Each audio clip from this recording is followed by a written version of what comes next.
The Ford government pushed back at critics over the Greenbelt. But before the political debates even got going, they had to face a major police blockade of the legislature in downtown Toronto. Al Sweeney reports.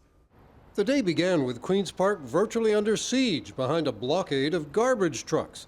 Police sealed off the roads out of fear of a vehicle convoy protest. The Toronto Police Service has recently become aware of a potential demonstration involving a large number of vehicles entering the city of Toronto.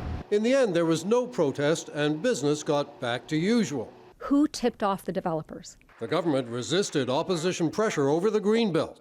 The Integrity Commissioner cleared myself, cleared my office. The Auditor General cleared myself and cleared my office.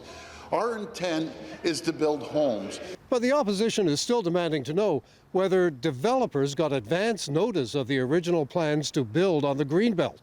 Well, it's pretty clear that the government doesn't want to provide answers or get to the bottom of what's taken place, or there's clear they have something to hide. Part of the focus at Queen's Park was this Greenbelt land on Book Road in Ancaster. The NDP says 2 developers bought into it last year. Were they tipped off? What did they know?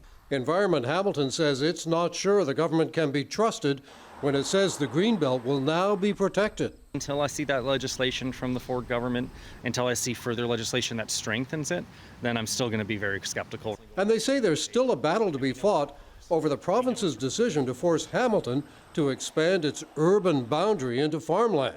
Developers and land speculators that bought up that land are now going to be developing it. We're seeing planning rules get upended constantly, and what's happening right now needs to be pushed back against. On Louis Butko's CHCH Newsmakers podcast, political analyst Keith Leslie says the government is going to be sticking to its hard line that development beats everything else. How does the Ford government move on from this? They would want nothing more than to put Greenbelt, Greenbelt, Greenbelt behind them. What's that going to look like? I think it's going to look like just what we saw in the legislature this week. No matter what question gets thrown at them about the details of the Greenbelt or what, who tipped off who knew what when. We built houses. We built long-term care homes. You can catch Louis' podcast at chch.com/podcasts.